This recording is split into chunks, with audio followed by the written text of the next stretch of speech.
ચાલો આજે એક એવા મહાન શાસકની ગાથા સમજીએ જેણે એક વિશાળ સામ્રાજ્યનો પાયો નાખ્યો, એક એવા યોદ્ધા જે પોતાની અદ્ભુત રણનીતિ માટે આજે પણ ઓળખાય છે. જી હા, આપણે વાત કરી રહ્યા છીએ છત્રપતિ શિવાજી મહારાજના અસાધારણ વારસાની. અને આખી વાતને સમજવા માટે શરૂઆત શિવાજી મહારાજના પોતાના જ શબ્દોથી કરીએ તો કેવું? એમનો આ એક જ વિચાર એમની આખી જિંદગીની રણનીતિનો સાર છે કે કેવી રીતે નાના નાના પણ મક્કમ પગલાં ભરીને મોટામાં મોટું લક્ષ્ય પણ હાંસિલ કરી શકાય છે. તો આ બધું શરૂ ક્યાંથી થયું?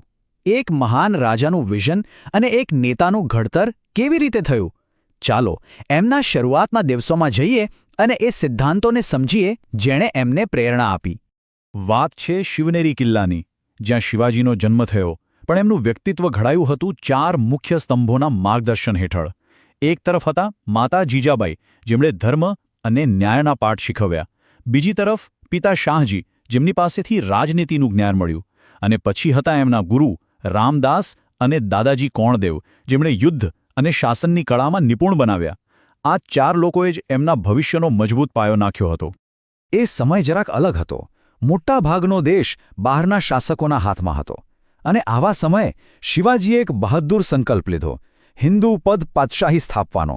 પણ સમજો, આ માત્ર રાજકીય સત્તા મેળવવાનો ખેલ નહોતો. આ તો પોતાની સંસ્કૃતિ અને પોતાના લોકોની રક્ષા માટે લીધેલું એક વ્રત હતું. અને આ જ વ્રત એમના દરેક નિર્ણય અને દરેક લડાઈ પાછળની પ્રેરણા બન્યું. વિઝન તો નક્કી થઈ ગયું, પણ એને હકીકતમાં કેવી રીતે બદલવું? તો શરૂઆત થઈ કિલ્લાઓથી. એક પછી એક કિલ્લા જીતીને જે ભવિષ્યના વિશાળ સામ્રાજ્યનો પાયો બનવાના હતા. જરા એમની સફરની સ્પીડ પર તો નજર કરો. 1646માં તોરણાનો એક કિલ્લો જીતવાથી શરૂઆત થઈ અને લગભગ 30 વર્ષની અંદર જ તેઓ શાઇસ્તા ખાન જેવા મુગલ સેનાપતિને હરાવી ચૂક્યા હતા, સુરત જેવા અમીર શહેરને લૂંટી ચૂક્યા હતા અને રાયગઢમાં પોતાના રાજ્યાભિષેક સુધી પહોંચી ગયા હતા. આ સ્પીડ જોઈને જ મોટા મોટા સામ્રાજ્યોના શાસકોની ઊંઘ હરામ થઈ ગઈ હતી. શિવાજીની અસલી પરીક્ષા તો ત્યારે થઈ જ્યારે એમનો સામનો થયો વિશાળ સેનાઓ અને શક્તિશાળી દુશ્મનો સાથે. ચાલો હવે એ કિસ્સાઓ જોઈએ જ્યાં એમની બુદ્ધિએ બળને માત આપી. તો પહેલો મોટો ખતરો આવ્યો બીજાપુરથી.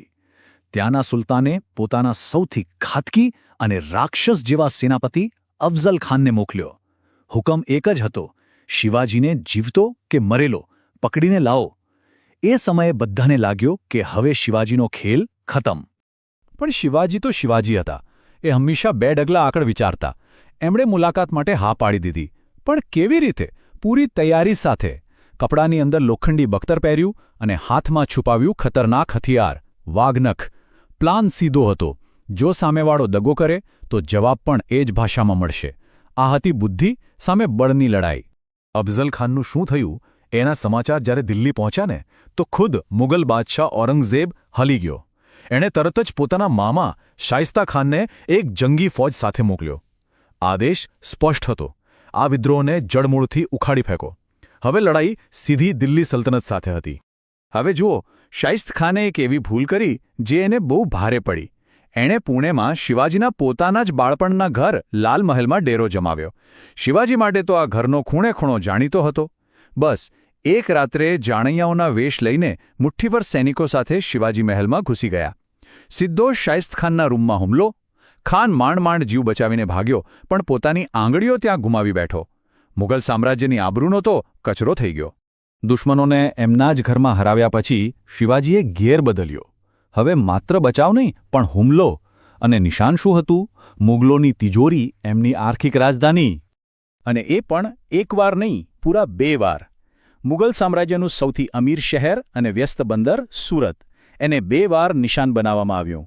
પણ એક વાત સમજવા જેવી છે, આ માત્ર લૂંટ નહોતી. ના, આ એક માસ્ટર સ્ટ્રોક હતો.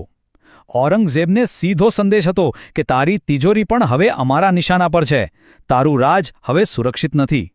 આ હુમલાઓએ મુગલોની શક્તિના પાયા જ હલાવી નાખ્યા. અને હવે આપણે પહોંચીએ છીએ આ આખી કહાનીના ક્લાઇમેક્સ પર. એ દિવસ જ્યારે શિવાજી મહારાજે સત્તાવાર રીતે પોતાના સાર્વભૌમ સામ્રાજ્યની જાહેરાત કરી. વર્ષોનો સંઘર્ષ, અગણિત લડાઈઓ, અનેક બલિદાનો, આ બધા પછી વર્ષ 1674માં રાયગઢના કિલ્લા પર એ ઐતિહાસિક દિવસ આવી જ ગયો. જે સપનું એક નાનકડા બાળકે જોયું હતું એ હવે હકીકત બનવા જઈ રહ્યું હતું. અને અહીં તેમણે કોઈ સુલતાન કે બાદશાહ જેવી પદવી ના લીધી. એમણે પદવી ધારણ કરી છત્રપતિની. આ માત્ર એક ટાઇટલ નહોતું, સમજ્યા? આ એક વચન હતું, એક જાહેરાત હતી કે હું માત્ર શાસક નથી, હું મારા લોકોનો અને મારી સંસ્કૃતિનો રક્ષક છું. તો આખી વાત ફરીને ત્યાં જ આવીને ઊભી રહે છે, જ્યાંથી આપણે શરૂઆત કરી હતી. એક નાનું પગલું. શિવાજી મહારાજની આખી કહાણી આપણને શીખવે છે કે એક નાનું પણ મક્કમ પગલું જો સાચી દિશામાં હોય તો કેટલું મોટું પરિણામ લાવી શકે છે. તો સવાલ એ છે કે શું આ વાત માત્ર ઇતિહાસ પૂરતી સીમિત છે કે પછી આપણા જીવનમાં પણ એટલી જ સાચી છે? વિચારવા જેવો પ્રશ્ન છે.